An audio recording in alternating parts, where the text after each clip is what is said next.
Il faut un certain genre d'homme pour accepter et dire devant la face du monde, écoutez, j'ai peut-être fait une erreur.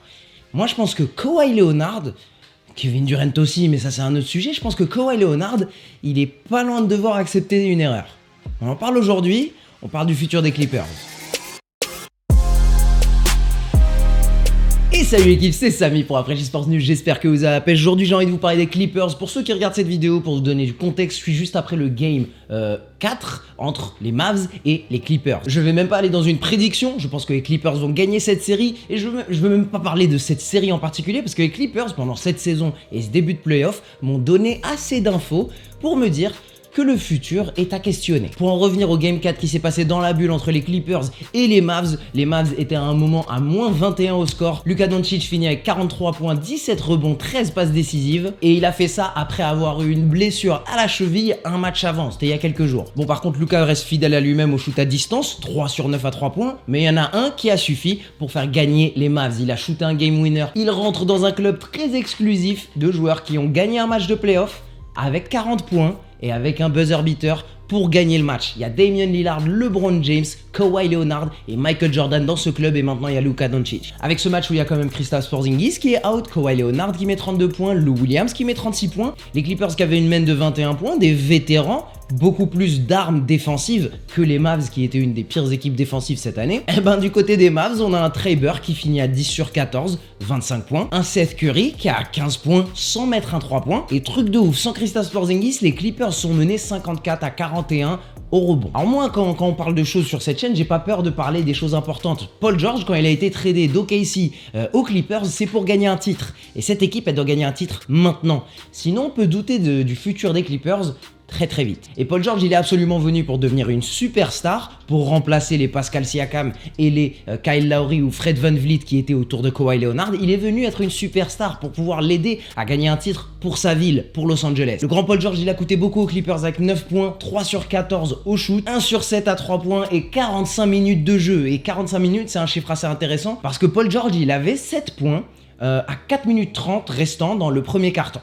Il avait 7 points à ce moment-là. Ensuite, il y a eu 45 minutes de jeu, parce qu'il y a eu des overtime en plus. Et lors de ces 45 minutes de jeu en plus, Paul George a réussi à avoir seulement 2 points. Pour vous mettre dans le contexte, dans toute l'histoire de la NBA, il y a eu seulement 2 joueurs qui, en playoff, ont shooté à moins de 25% au shoot en shootant 14 fois ou plus lors de 3 matchs d'affilée. Et on doit remonter en 1948 pour trouver un joueur des Philadelphia Warriors, Howie Dalmar, qui rentre aussi dans ces statistiques.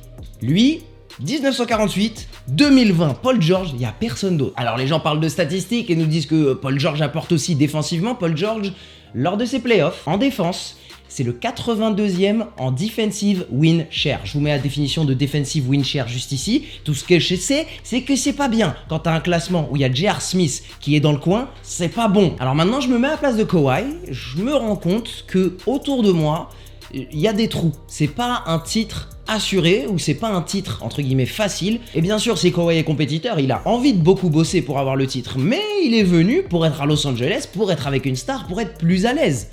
Est-ce qu'il a vraiment envie de rester dans cette situation? Est-ce qu'il veut pas juste dire mea culpa, pardon, je me suis trompé? Parce que de l'autre côté, à Toronto, quand tu vois que Nick Nurse est le coach de l'année, quand tu vois qu'il gagne plus de matchs en saison régulière sans Kawhi Leonard, que Pascal Siakam devient un joueur All-Star, que Fred VanVleet va choper un contrat énorme parce qu'il shoot bien à 3 points et défensivement il est intéressant, quand tu as une profondeur de banc, Kyle Lowry qui retrouve un peu comment jouer, ça commence à devenir à nouveau intéressant pour Kawhi. Kawhi, je vous rappelle, en 2021, il décide s'il veut rester ou pas à Los Angeles. 2021, c'est demain. Les Toronto Raptors, ils ont de la flexibilité parce qu'ils ont Ibaka et VanVleet qui vont quitter l'équipe ou en tout cas qui vont être sur le marché. Donc, il va y avoir beaucoup de masse salariale avec laquelle travailler. L'équipe qui a la pression, qui doit gagner maintenant et qui a peu de flexibilité, bah c'est les Clippers. Les Clippers de leur côté, on a Kawhi et Paul George avec leur contrat qui finissent en 2022 et en 2021, ils ont une player option. Une player option, c'est quand un joueur décide de finir le contrat et quitter l'équipe pour re-signer un contrat et être agent libre à nouveau. Donc côté Kawhi, si l'équipe est mauvaise, il va peut-être opt-out pour aller dans une autre team.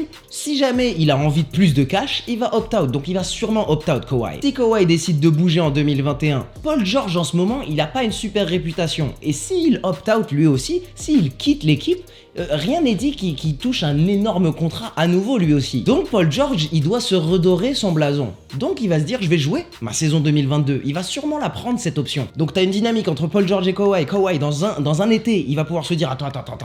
Il suffit pas ce mec, je vais peut-être opt-out. Paul George, il y a moyen que de son côté, il se dise, attends, si Kawhi part, il y a moyen de redorer mon blason, refaire une saison à 30 points, aller au second tour, se faire botter, mais être meilleur, pour pouvoir retoucher un gros contrat une année ensuite. Sauf qu'à part ces deux joueurs, dans les 2 prochaines années, il y a beaucoup de pièces qui vont bouger du côté des Clippers. Patrick Beverley, un des ancres de cette équipe des Clippers, en 2022, il aura 34 ans et son contrat expire, il aura peut-être envie de bouger, peut-être que quelqu'un lui donnera un bon contrat, un meilleur contrat au moins que ce que va lui donner les Clippers. Même chose pour Lou Williams, 2021, c'est la fin de son contrat, il aura 34 ans et peut-être qu'il en a marre d'être un 6e homme, peut-être qu'il a envie de prendre un dernier chèque avant sa retraite et qu'il bouge. Et si je me trompe pas, on a cette année Montrezl Harrell qui va avoir son contrat qui expire aussi.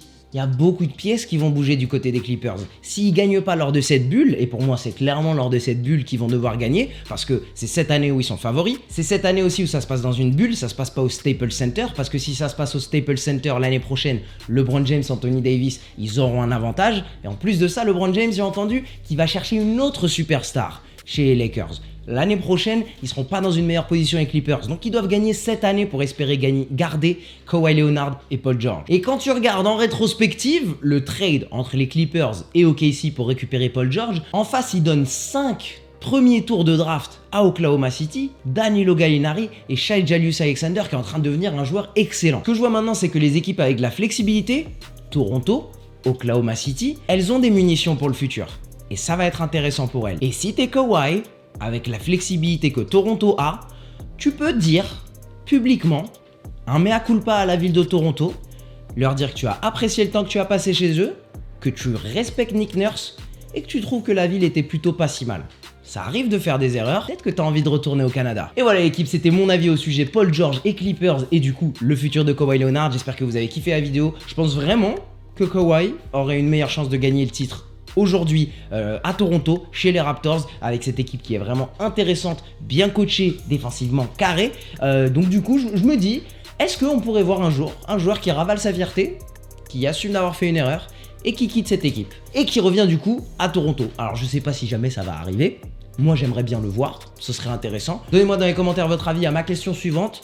À votre avis en 2022, est-ce que Kawhi et Paul George restent chez les Clippers? Est-ce qu'on a encore une équipe dominante en 2022? Moi j'ai un doute, il y a beaucoup de pièces qui vont bouger et je n'oserais pas dire que les Clippers vont gagner un titre après cette année. S'ils ne gagnent pas cette année, à mes yeux ils ne gagneront pas avec tout le reste de l'ère Kawhi et Paul George. C'est mon avis seulement, mettez le vôtre dans les commentaires, pensez à mettre un pouce bleu si vous avez kiffé cette vidéo et ce sera tout pour moi, on se retrouve la semaine prochaine pour plus de NFL, plus de NBA. Allez, ciao!